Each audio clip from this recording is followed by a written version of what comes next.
Chapter 4. A Death Between Seasons. The sun came to wake him soon after dawn. A straight, white dart of light laid on his lids. He sat up with a start, wondering for a moment what bed this was, what room, what house. Then his memories of the previous day returned, and he realized that he'd slept through from late afternoon to early morning. The rest had strengthened him. He felt energetic, and with a whoop of pleasure, he jumped out of bed and got dressed. The house was more welcoming than ever today. The flowers Mrs. Griffin had set on every table and sill, singing with color. The front door stood open, and sliding down the gleaming banisters, Harvey raced out onto the porch to inspect the morning. A surprise awaited him. The trees, which had been heavy with leaves the previous afternoon, had shed their canopies. There were new, tiny buds on every branch and twig, as though this were the first day of spring. "Another day, another dollar," said Wendell, ambling around the corner of the house. "What does that mean?" said Harvey. "It's what my father used to say all the time. Another day, another dollar. He's a banker, my dad, Wendell Hamilton II. And me, I'm Wendell Hamilton III? How'd you know?" "Lucky guess. I'm Harvey." "Yeah, I know. Do you like tree houses?" "I never had one." Wendell pointed up at the tallest tree. There was a platform perched up among the branches, with a rudimentary house built upon it. "I've been working up there for weeks," said Wendell, "but I can't get it finished alone. You want to help me?" "Sure, but I've got to eat something first." "Go eat. I'll be around." Harvey headed back inside and found Mrs. Griffin setting out a breakfast fit for a prince. There was milk spilt on the floor, and a cat with a tail hooked like a question mark, lapping it up. "Clue cat?" he said. "Yes, indeed," Mrs. Griffin said fondly. "He's the wicked one." Clue cat looked up, as if he knew he was being talked about. Then he jumped up onto the table and searched among the plates of pancakes and waffles for something more to eat. "Can he do whatever he likes?" Harvey said, watching the cat sniff at this and that. "I mean, does nobody control him?" "Ah, well, we all have somebody watching over us, don't we?" Mrs. Griffin replied. "Whether we like it or not. Now eat. You've got some wonderful times ahead of you."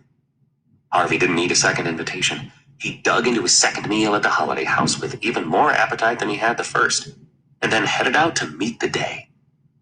Oh, what a day it was. The breeze was warm and smelled of the green scent of growing things. The perfect sky was full of swooping birds. He sauntered through the grass, his hands in his pockets, like the lord of all he surveyed, calling to Wendell as he approached the trees. "Can I come up?" "If you've got a head for heights," Wendell dared him. The ladder creaked as he climbed, but he made the platform without missing a step. Wendell was impressed. "Not bad for a new boy," he said. "We had 2 kids here couldn't even get halfway up." "Where'd they go?" "Back home, I suppose. Kids come and go, you know." Harvey peered out through the branches, upon which every bud was bursting. "You can't see much, can you?" he said. "I mean, there's no sign of the town at all." "Who cares?" said Wendell. "It's just gray out there anyway."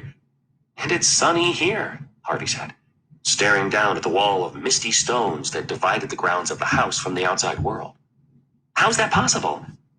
Wendell's answer was the same again. "Who cares?" he said. "I know I don't. Now, are we going to start building or what?"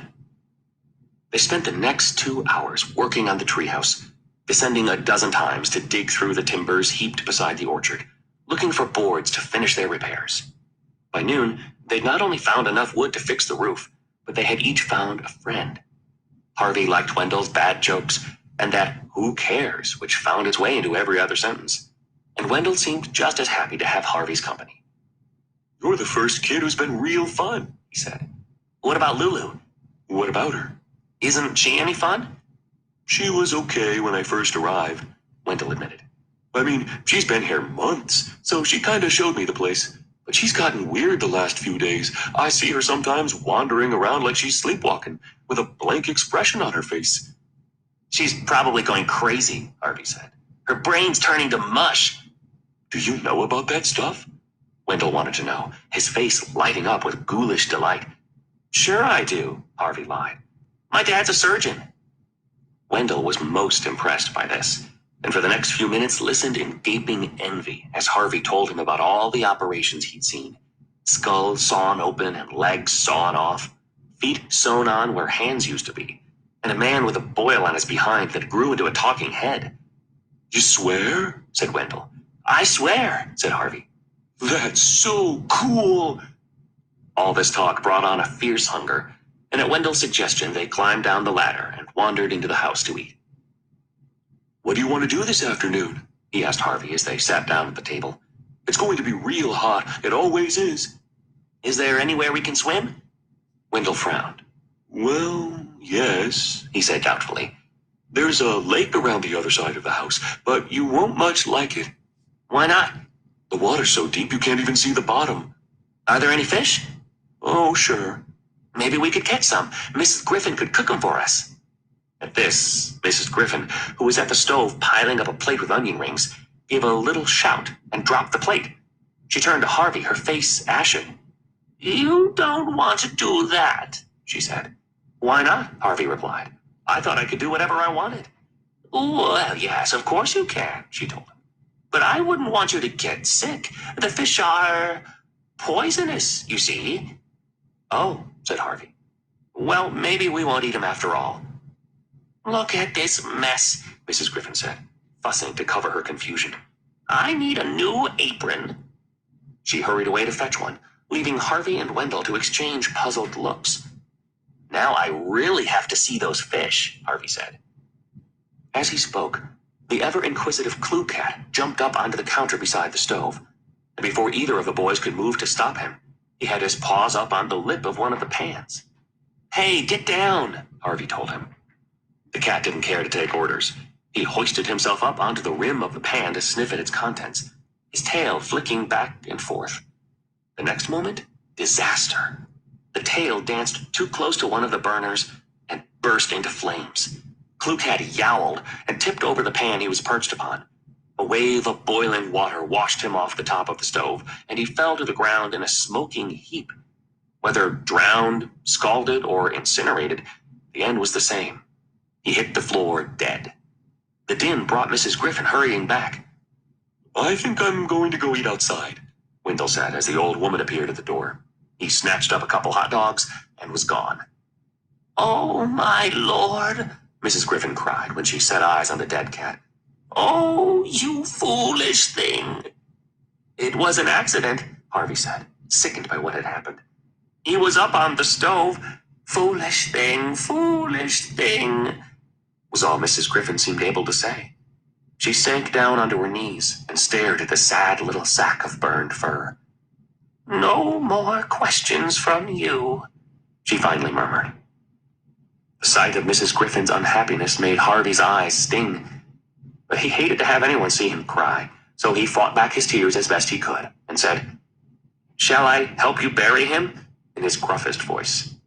Mrs. Griffin looked around. That's very sweet of you, she said softly. But there's no need. You go out and play. I don't want to leave you on your own, Harvey said. Oh, look at you, child, Mrs. Griffin said.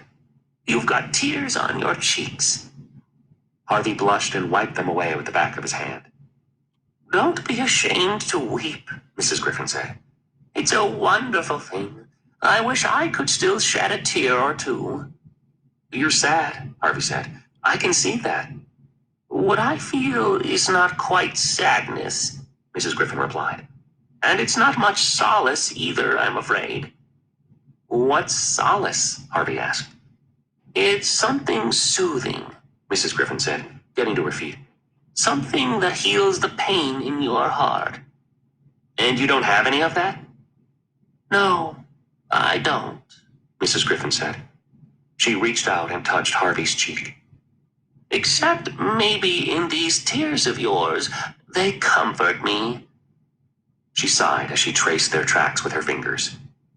Your tears are sweet, child, and so are you. Now, you go out into the light and enjoy yourself. There's sun on the step, and it won't be there forever, believe me. Are you sure? I'm sure. I'll see you later then, Harvey said, and headed out into the afternoon. Cat thought,